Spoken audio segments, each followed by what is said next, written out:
अब लक्ष्मण को बुलाए और भगवान कहे लक्ष्मण तुम एक काम करो। बोले क्या? बोले रथ सजाओ और अपनी सीता को तुम जंगल में छोड़ाओ। अच्छा, लक्ष्मण कहे वाह प्रभु, क्यों छोड़ाए? सीता क्या अपराध की? भाभी मेरी है, क्या अपराध की है? जंगल में छोड़ाए? अरे दूसरे कार्य से अपनी पत्नी छोड़ दे, आज कोई है ऐसा? लक्ष्मण कहे कि भैया यदि मैं बड़ा भाई होता तो हमारी भी सुनवाई होती। भगवान कहे ये भी होगा। लक्ष्मण पूरी लीला हमारा तुमने निर्वाह कर दिए, निभा दिए, तो अब ये अंतिम लीला है लक्ष्मण, ये अंतिम लीला लक्ष्मण ये भी निभा दो। तुम्हारे अंदर की वासना है बड़ा भाई बनने का, तो द्वापर में मेरा कृष्ण अवतार होगा तो तुम्हें बड़े भाई दाऊ बन के आओगे और तुमसे पूछ के हम सब काम करेंगे। ये लीला तो निभा दो। पूरी लीला निभाए तो भी अधूरी रह जाएगी लक्ष्मण। ये राजा राम का आदेश है, सीता को जाके जंगल में छोड़ा। अच्छा, तो यहाँ मैं आप लोगों से पूछना चाहता हूँ कि यहाँ अपराध किसका है? और सीता गर्भवती है इस समय। गर्भवती में बताओ पति से अलग करना, जंगल में छोड़ना, ये कोई मामूली खेल है? यहाँ क्या रजक धोबी का अपराध है, या सीता का अपराध है, या राजा राम का अपराध? किसका अपराध है?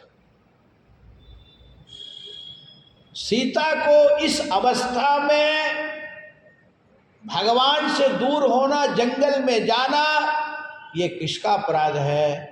ये न राजा राम का है न धोबी का है, ये तो स्वयं सीता स्वयं कर्म का है। ये कर्म है।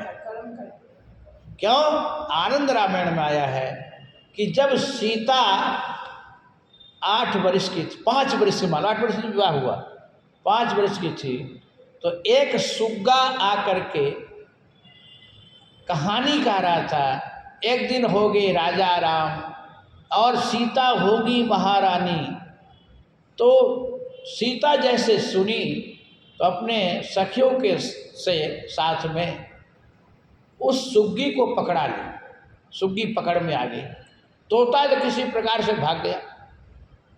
सुग्गी कही कि सीते मेरे को जाने दो, इस समय मैं गर्भवती हूँ, हमको हमारे पति से अलग मत करो, फिर मैं बच्चा दे के मैं आ जाऊंगी आपके पास। सीता एक भी बात सुग्गी की नहीं सुनी। सीता ने कही सुग्गी तुमको जब तक राम से मेरा विवाह नहीं हो जाएगा तब तक तुमको मेरे पास रहना है, और तुमको कोई कमी नहीं आएगी, पेय वस्तु जो खाने पीने का सब दिया जाएगा, लेकिन जब तक राम से मेरा विवाह नहीं होगा तब तक तुम यहीं रहो। सुग्गी की एक बात सीता नहीं मानी। सुग्गी ने कही सीते आज हमको जैसे तुम इस अवस्था में हमारे पति से अलग कर रही हो, मैं भी तुमको श्राप देती हूँ, तुम भी एक दिन इस अवस्था में गर्भवती में अपने पति से अलग होगी। ये सुग्गी का श्राप। और सुग्गी श्राप दे के मर गई। तोता को पता चला कि सीता के कारण मेरी पत्नी मरी है, तो वो भी कहा कि मैं बदला लेके रहूँगा। वही फिर मरा, और ये फिर अगले जन्म में ये दोनों धोबी और धोबिन हुए हैं और ये बदला ले लिए। तो भगवान राम ने सब जानते हैं लेकिन इस समय कुछ नहीं बोले, लेकिन वही द्वापर में ये धोबी बनता है और मथुरा में जन्म लेता है। आज भगवान स्वयं अपना बदला ले लिए एक हाथ मार करके। तो राजा राम ने सीता को कहे, लक्ष्मण कहे, लक्ष्मण तुम सीता को जा